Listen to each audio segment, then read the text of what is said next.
His mercies are new every day. So yeah, you can do the right thing today. You still need a little bit more time. You still need to, spend time praying, or you need to spend time in the Bible, and you're not ready, but you're asking God to give you the strength, to give you the wisdom, just to know that His mercies are new every day. Every morning when you wake up, just tap into those mercies, and Amen. He'll show you the way, and He'll guide you through it. And it's easy to give up, right? It's easy because you're like, you know what? You feel justified, or whatever the reason is. There's always going to be a reason.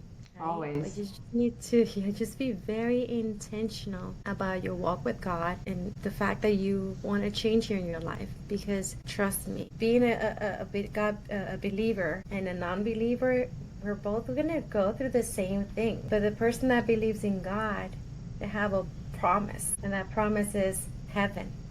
Whatever we deal with here is temporary. So yes, we're going to go through it, but we have hope. So just let that sink in and spend time with Him. It's about relationship. Yes, you may have been hurt, and you're like, no, I just don't want to go to church. I just don't want to deal with that. That's just, a bunch of religious people.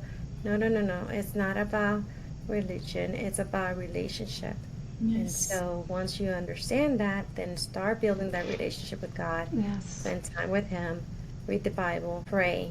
Fast. And we're going to have some information for you in our website that you can start doing just that. Like, it will give you some guidance on how to start that relationship with God if you're new, or how to build it, right? If you're there but you're unsure, or if you're on fire, right? Like, that's right. You still need to spend time with God. It doesn't end there. Right. You still need to spend time with God, and you still need to tap into His mercies every day, because we're human, and one thing for sure we'll do is sin.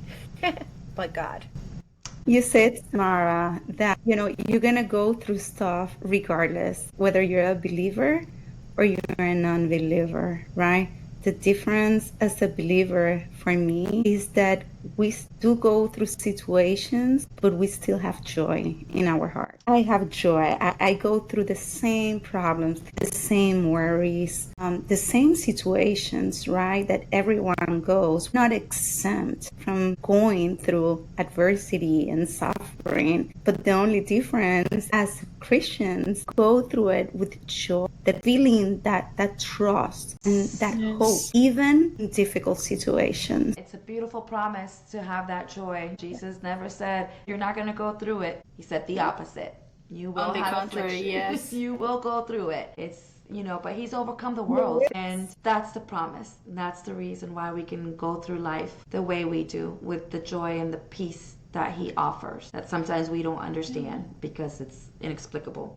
Jesus isn't just asking us to clean up the outside. He's after something so much more deeper. And if you're listening to what we're talking about here, you'll understand that He's talking about the heart. He wants real heart change here, whether it is how we handle our anger, whether it's how we guard our hearts, right, and our gates, whether it's how we live our lives with integrity. He's inviting us to live in a way that really reflects His holiness. Not perfectly, because we're not going to do this perfectly, but honestly, day by day by day, with the Lord leading the way. Remember, you're not walking this journey alone. His grace is sufficient for every step that we're taking.